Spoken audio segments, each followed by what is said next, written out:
friends are like old memories. They always remind you of your past, and we are reminding ourselves of the past episodes from this week of Good Company for the best of Good Company with me, Hollie Taylor. Hollie Taylor here, and do you remember back in the day when the idea of going to Germany to drive on the Autobahn was very fascinating? You could go as fast as you wanted to. Well, guess what? In the U.S., Elon Musk has his Boring Company loop system, and they are going to now introduce this into Dubai. So next year, they will have a Dubai loop, which is an underground electric transit system. It will be able to transport 200,000 passengers an hour, and the speed is quite quick, 160 kilometers an hour, which will help, hopefully, with their daily traffic jams. Maybe it will become a thing of the past even. So there you go, 17 kilometers underground, an electric transit system, and it goes very quickly. I don't know how I feel about that. I mean, it's underground. We've got the subway, so it's fine. But to go that fast underground, I don't even know how fast subways go, actually. So maybe they're similar, maybe not. But it would be cool to check that out if you like different kinds of transportation. You want to experience different kinds of things. Well, there you go. You can go to Germany, do the Autobahn, and then go to Dubai and hop on the Dubai Loop. That just sounds fun to say. It's Daniel Richter with Dear God here on Joy Radio, and this song is actually a really beautiful song about, the idea of, does God even exist? This is what Daniel Richter had to say about this very song. This song is about wrestling with doubt and the question many people ask at some point, God, are you even out there? From wondering if he's listening to knowing that he's never left. And God will wait as long as it takes for us to seek and find him. Again, that's Daniel Richter, who is an Ontario artist. He's Canadian, locally grown, or however they say it, and Dear God, the single. Hollie Taylor here, and today a friendly reminder as it's National Get Smart About Credit Day. As I know a lot of people, if you take a look at the stats, dealing with just a little bit of credit card debt and credit score issues. It's a growing situation here in our country, and so it's important to understand finances. There's so many different courses out there, and so what are some of those things that do affect your credit score? Because sometimes it can be a little bit fuzzy, like which debit cards or credit cards are impacting your credit score. And, when you go and apply, does that give you a hit on your credit? Well, here are a few things just to keep in mind when it comes to understanding your credit number. Is the amount of debt that you carry absolutely counts. The age of your credit history. So how long have you been in a reliable financial situation impacts that score. Also, late payments. You definitely don't want to do those, but I think that's just kind of an obvious one.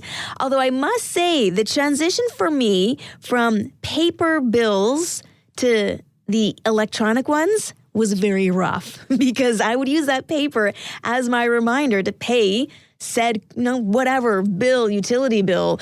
And then since it was in an obvious spot, I would remember to pay. Then when it went to email, well, I got so much spam. I would often miss those emails. So we had to figure out another solution and organize the email inbox a little differently. But I think we're back on track. But yeah, paper to digital was not an easy transition for me.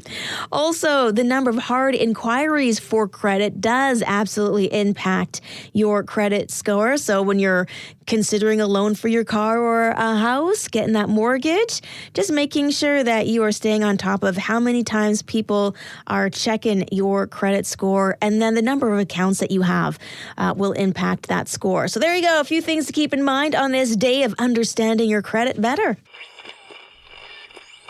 It's Hollie Taylor, and tomorrow on Prime Video, a animated version of The Chosen. It's called The Chosen Adventure. I know a lot of you looking forward to this, as it is a wonderful way of being able to continue the stories in an animated form and bring the kids in a little bit more into those conversations about their faith.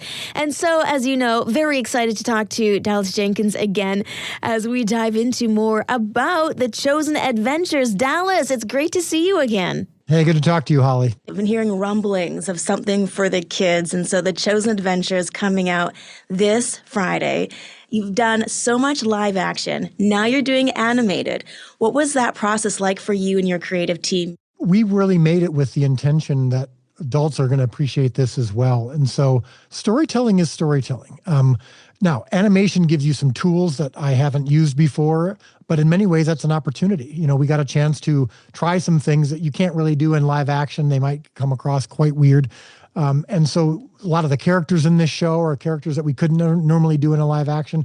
So in many ways, it gives you even more freedom and more ability to tell stories that we want to tell. So it was challenging in terms of learning the patience of animation. It takes a long time to develop. It's not something we've done before, but that's part of who The Chosen is. I mean, the Chosen live action show is the kind of thing that hadn't been done before. We love breaking things. We love trying things. We love being disruptive. We love seeing these stories, Bible stories, from a fresh perspective, but not actually changing them, just giving you a different perspective that might open you up to something that you haven't considered before. So it was, it was challenging for sure, but we're very proud of the result. And we ultimately believe that when you watch The Chosen Adventures, you don't have to be a fan of The Chosen to watch it, but if you have seen The Chosen, it's not going to feel like a departure. It feels like it's a natural part of The Chosen world, just some different tools. Yeah, and you really lifted it out of The Chosen. So season 1, episode 3, this is what the start is of The Chosen Adventures, is one of those scenes that you did live. Why did you choose that scene to kind of duplicate and transition into this animated world? Well, in episode 3 of season 1, you see Jesus interacting with children. And Abigail is this super curious girl, and she's asking him all these questions. And you see Jesus through the eyes of a child and the curiosity that she has and the whimsy that she has. And Jesus loved that. He said, even to adults, I want you to have faith like a child. And so that scene where she's asking him all these questions, we thought, okay, that's kind of the root of what this show is. And so let's make sure that the viewers of The Chosen Adventures know that this is rooted in the Chosen universe. And so giving them a scene and an episode that is connected to the live action show is a great foundation for the rest of the show. So not all the show is going to be from the live action, of course, but we still wanted to have that connection so that viewers knew that this wasn't too much of a departure. And talking about just storytelling and the different perceptions that you can offer to stories about Jesus to kids, what are some of the main themes for this series that you really wanted to relay to the next generation? Well, again, I think this is not only for kids, but for adults as well. There's a curiosity to Abigail that I hope all viewers come away with and all adults come away with as well. She never stops asking questions. She never stops trying to learn. And I think that now more than ever, we need that. We have gotten to a place, I'm 50 years old. I never want to stop being curious, because when you stop being curious, you start being really focused on self. You feel like I've got this figured out. And we see that today. We're in tribes. We have an us versus them mentality. It's always, and I think when you create a them, it keeps you from having to examine yourself. And so I think there's a curiosity about yourself, a curiosity about culture, a curiosity about other people that, yes, is grounded in some biblical principles that don't change. But I'd never want to stop learning more and being curious about the world around me and my own self. I love how you say it is for parents, grandparents, for kids. It's a program that's a generational bridge. Yes. Was that intentional? Absolutely. We wanted to say to ourselves as we were making it, would I like this, even as a 50-year-old? Would a college student find this funny, find this enjoyable, find this to be good storytelling, find this to be high-quality animation? This isn't just a show that we're going to be zany and just try to get the attention of a 3-year-old. We want to get the attention of all ages as well, and I think, probably most proud of the fact that this show does that. Amazing. Dallas, thank you so much for taking some time today to chat with us. Yep, always good to talk to you, Holly. Thank you. Dallas Jenkins, the creator not just of The Chosen Adventures, but of course The Chosen and some other incredible films that will inspire you in your faith. Hollie Taylor here, and I'd say this guy shines. He shone out among the myriad of images that went online when he was doing a live stream, playing a video game, doing a review back in 2013. And he had no idea that the face he made when someone said something a little off color would become a meme. This is Blinking Guy. You've probably sent this meme when someone has texted something and you're just thinking, what are you saying? Or you feel irritated. Yeah, so these are the kinds of memes that now we use in our everyday conversation, and it's his face. And he is known as Blinking Guy. Maybe one day I will have a name like Blinking Person, but his name is actually Drew. And with this meme, he was able to set up a few accounts, which is called Blinking Guy. And he has a website, blinkingguy.com. Now, I share this with you because he's been able to use this meme, which has given him a lot of, notoriety. We all know who he is. Now we know his name is Drew. And he's using it to pay it forward.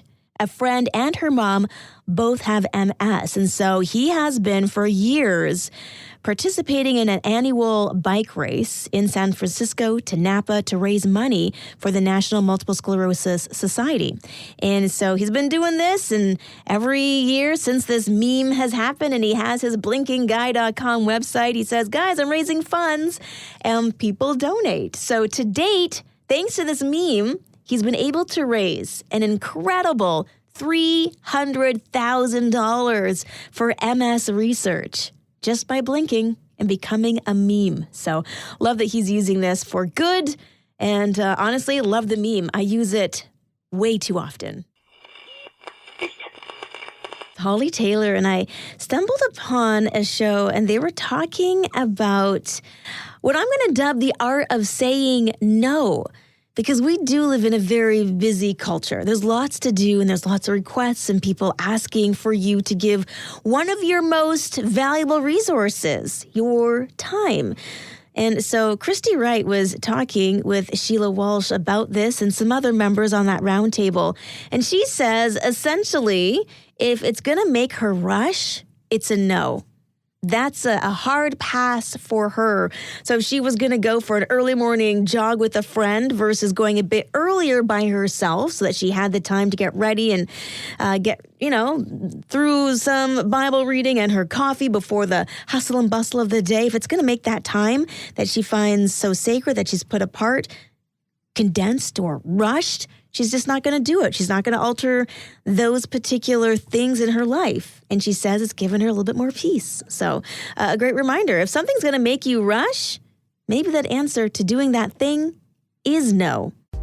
Well, that's a wrap. Those are our favorite memories from this past week. Join me for more Good Company live every weekday from 4:30 till 6 p.m. here on Joy Radio. Oh, and don't forget, you can also catch up by subscribing to our Joy Radio podcast. If you'd like to join in on the conversation, text 905-338-1250. Thanks for listening. We'll see you on Monday.